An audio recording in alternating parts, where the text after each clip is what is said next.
सर्व मंडळी कशा पद्धतीने आपल्या बरोबर जोडली गेली। मी तर देवेंद्रजींना नेहमी खासगीत सांगायचो, साहेब थोडासा विचार करा। हा तसा करून जेवणं सोपं आहे का? कठीण आहे ना।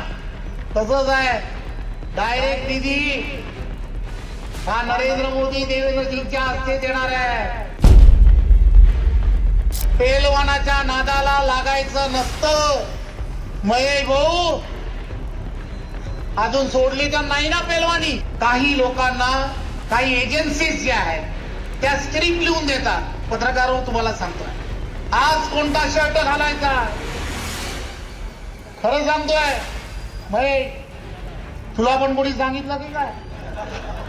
त्यांना काय करायचंय ते करू द्या, आपण जमिनीवरती आहोत। Brought to you by Palvi Agrico. आता शेतीसाठी जे काही लागणार ते घरपोच मिळणार, तेही मोबाईलच्या एका क्लिकवर।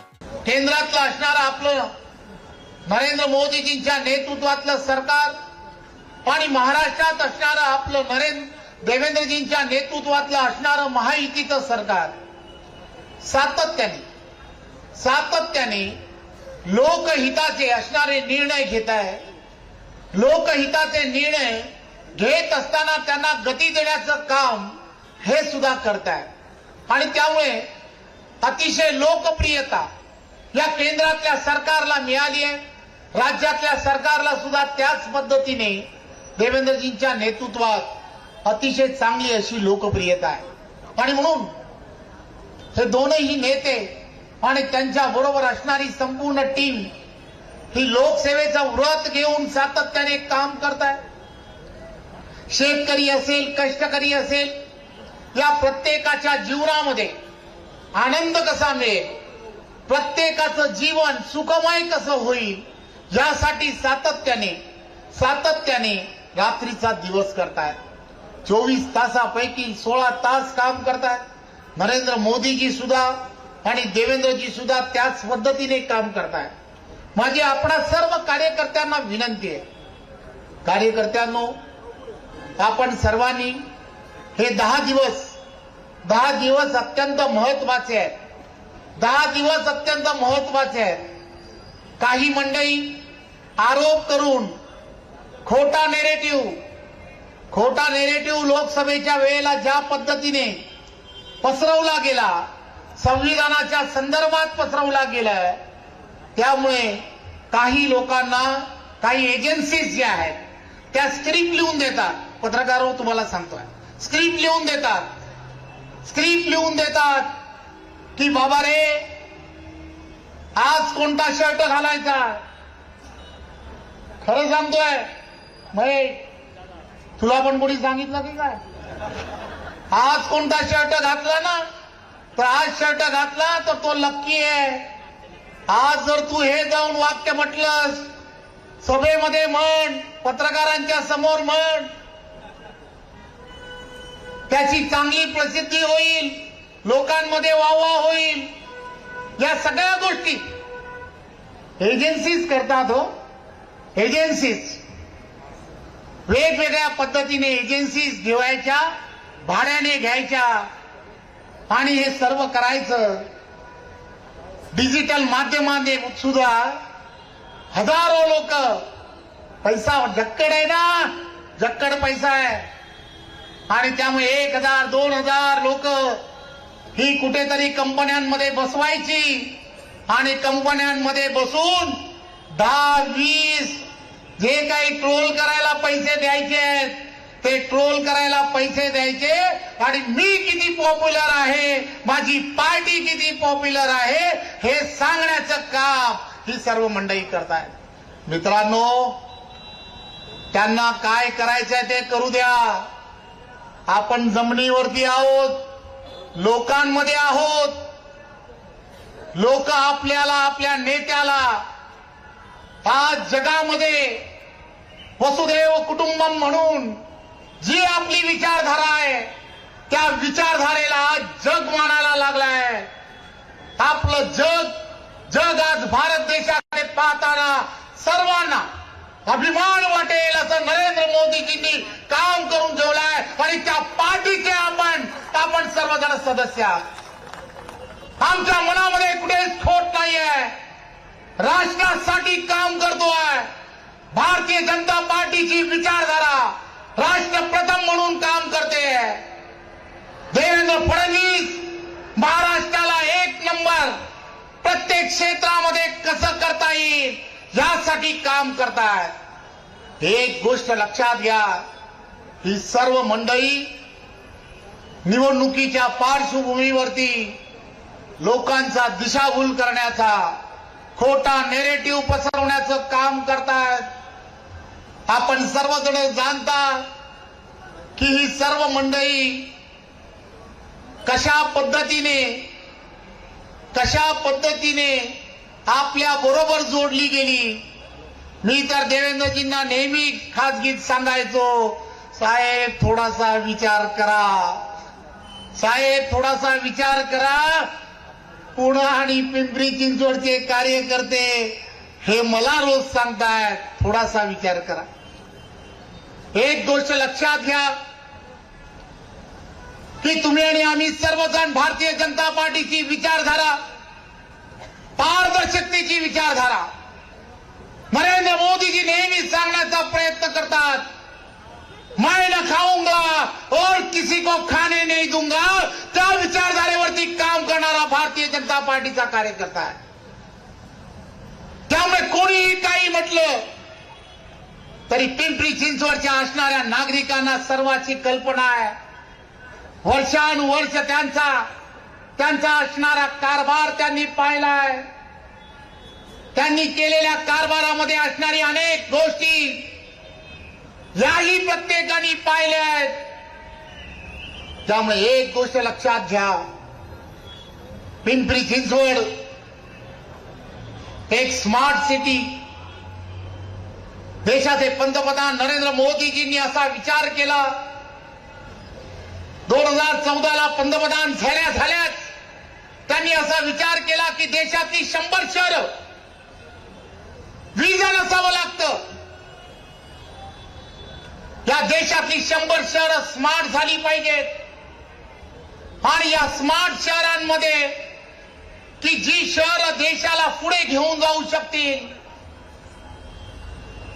देशाला एक वेगळ्या पद्धतीने आर्थिकदृष्ट्या सबळ करण्यासाठी या शहरांचा जास्तीत जास्त फायदा होऊ शकतो, त्यामध्ये असणारं पुणे आणि पिंपरी चिंचवड आहे. ही स्मार्ट करण्यासाठी काय करावं, इथली असणारं इन्फ्रास्ट्रक्चर यामध्ये आमूलाग्र बदल घडला पाहिजे. वाहतुकीची कोंडी या भागांमधली दूर झाली पाहिजे.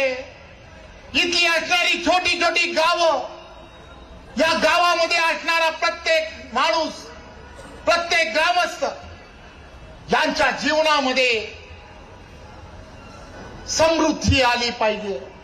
या सगळ्या गोष्टीचा विचार देशाचे पंतप्रधान नरेंद्र मोदीजींच्या नेतृत्वातल्या सरकारने केला.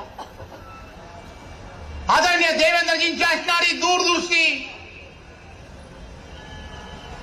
त्यांच्या दूरदृष्टीमुळे तुम्ही पाहता मेट्रो सारखी सगळ्या गोष्टी या शहरांमध्ये सुरू झाल्या. त्यांचाही काळ बघा, केंद्रात राज्यात त्यांची महाविकास आघाडीची सरकार होती, परंतु कधीही या सगळ्यांनी या गोष्टीचा विचार केला नाही. आणि आज वर तोंड करून बोलतायत. आपण सर्वांनी भारतीय जनता पार्टीच्या कार्यकर्त्यांची एक शक्ती आहे. बूथ लेवलवरती तुम्ही आणि आम्ही सर्वजण हजारो कार्यकर्ते आहेत की जो विचार करतायत की गेली वर्षानुवर्ष तुम्ही आणि आम्ही ज्याची प्रतीक्षा करत होतो की त्या अयोध्यामध्ये श्रीरामाचं मंदिर झालं पाहिजे, त्या श्रीरामाचं मंदिर झालं पाहिजे. अयोध्येमध्ये श्रीरामाचं मंदिर पूर्ण झालं आणि त्यावरती भगवाही फडकला. हे कोणी केलं हे आपण सर्वांनी लक्षात घ्या. घाबरतायत, घाबरतायत आणि म्हणून हिंदुत्वाचं नाव घ्यायचं की नाही याला सुद्धा अंगात रग लागते.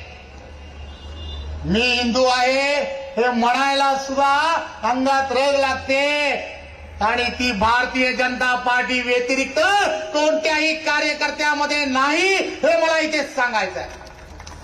आपण सर्वजण तो विचार घेऊन चालतोय, ती विचारधारा घेऊन चालतोय. मताच्या राजकारणासाठी आम्ही काम करत नाही. विकास आणि हिंदुत्व दोनही चाकर रथाची एकत्र असली पाहिजे. या भावनेतून काम पूर्णच्या पूर्ण देशभरात सुरू आहे, राज्यात सुरू आहे. देवेंद्रजींच्या नेतृत्वात हे सर्व सुरू आहे. चिंता करू नका. केंद्रात एनडीएचं सरकार आहे, नरेंद्र मोदीजींचं सरकार आहे आणि राज्यात सुद्धा देवेंद्रजींच्या नेतृत्वातलं महायुतीचं सरकार आहे. एक विचाराचं सरकार असलं. पूर्वीचा तो 2.5 वर्षाचा काळ आठवा.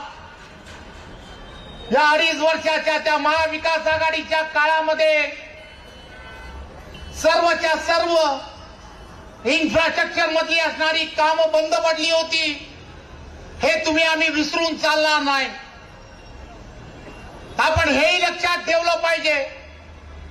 आपल्याला हा संपूर्ण शहराचा विकास जर करायचा असेल तर एक विचाराचं सरकार केंद्रात नरेंद्र मोदीजींच्या नेतृत्वातलं सरकार आहे, राज्यामध्ये देवेंद्रजींच्या नेतृत्वातलं महायुतीचं सरकार आहे.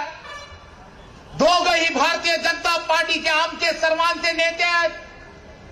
पिंपरी चिंचवडला कुठेही निधीची कमी पडणार नाही हे आपण सर्वांनी लक्षात घेतलं पाहिजे. कुणाच्या जीवावरती कोण काय म्हणताय. जसं म्हटलं जातं आपण रोज जेवण जेवतो. राहुल कलाटेजी तुम्ही पण जेवता, बरेच वर्ष त्या बाजूला होता. मला कळतच नाही आपण जेवण कसं जेवतो का ताई. कावडे साहेब असंच ना का कसं असंच जेवतो ना. पत्रकार हो कसे असंच जेवतो ना. बघा आठवा, असं जेवणं सोपं आहे की असं जेवणं सोपं आहे. हात असा करून जेवणं सोपं आहे का. कठीण आहे ना. तसंच आहे. डायरेक्ट निधी हा नरेंद्र मोदी देवेंद्रजींच्या हस्ते देणार आहे हेही लक्षात घ्या. त्यामुळे पिंपरी चिंचवड वालो या सगळ्या गोष्टी लक्षात ठेवून ही निवडणूक एखाद्या प्रभागातील नगरसेवक निवडून देण्यासाठी नाही आहे. ही निवडणूक तुम्ही आम्ही सर्वांनी लक्षात घ्या. लोकशाहीने दिलेला आपला अधिकार 5 वर्षातून एकदा आपल्याला या स्थानिक स्वराज्य संस्थांसाठी निवडणुकांसाठी आपल्याला मतदान करायचं असतं. पारदर्शकपणे कारभार आणि त्याचबरोबर आपल्याला सर्वांना एक गोष्ट लक्षात घेतली पाहिजे. चुकीच्या व्यक्तींच्या हातामध्ये सत्ता जाणं म्हणजे 5 वर्ष वाटोळं करून घेणं हे लक्षात घ्या. त्यामुळे माझी आपणा सर्वांना विनंती आहे. भारतीय जनता पार्टीच्या कार्यकर्त्यांनी 10 दिवसामध्ये आपण प्रत्येकाने घरोघर गेलो पाहिजे. भारतीय जनता पार्टीच्या कार्यकर्त्यांनी पॅनलच्या बाहेर जाऊन प्रचार करू नका. प्रत्येकाने स्वतःच्या पॅनलमध्येच प्रचार करा. भरपूर नेते मंडळी आहेत, शायनिंग मारत बसू नका. छोट्या छोट्या त्या पॅनलमध्ये पॅनल प्रमुख करा आणि तो पूर्ण पॅनल बापू पूर्ण पॅनल आला पाहिजे. बरं का कुठे गेले आहे ना. कोणी सेटिंग करू नका. पॅनल पूर्णच्या पूर्ण आला पाहिजे. आपल्याकडे कसा भारतीय जनता पार्टीने मला हिशोब लिहायला ठेवलाय. कोण काय करताय आणि कोण काय करत नाही. त्यामुळे नेत्यांची प्रत्येकाची कस लागली आहे.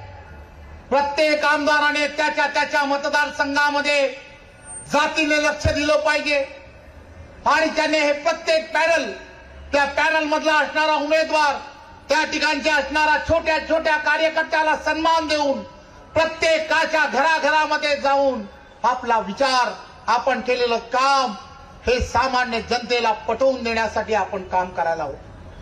प्रत्येक ती योजना, केंद्र शासनाची योजना असेल किंवा राज्य शासनाची योजना असेल, ती बसून घरामध्ये प्रत्येकापर्यंत पोहोचवली पाहिजे.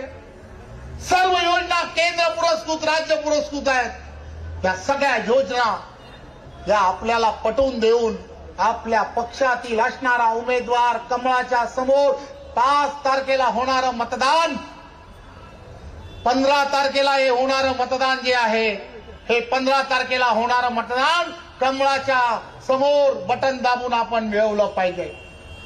आपण सर्वजण अतिशय चांगले कार्यकर्ते आहात, पदाधिकारी आहात. देवेंद्रजी नेहमी सांगण्याचा प्रयत्न करतात, 15 तारखेला तुम्ही कमळ लक्षात ठेवा, 15 तारखेला तुम्ही कमळ लक्षात ठेवा. पुढील 5 वर्ष देवेंद्र फडणवीसजी हे तुम्हाला सर्वांना लक्षात ठेवतील, हे ते वारंवार सांगण्याचा प्रयत्न करतात. निवडणुका आणि निवडणुकीच्या पार्श्वभूमीवरती टीका टिप्पणी या सगळ्या गोष्टी होत राहतात. आपण सर्वजण या जाणता. मी मगाशी डायरेक्ट इथे येणार होतो, परंतु काल सभेमध्ये काय घडलं, पत्रकार परिषदेमध्ये काय बोललं, त्याची सर्वांची चर्चा झाली. मी फक्त एवढंच सांगेन, पेलवानाच्या नादाला लागायचं नसतं. देवा शपथ सांगतो, पेलवानाच्या नादाला लागायचं नसतं.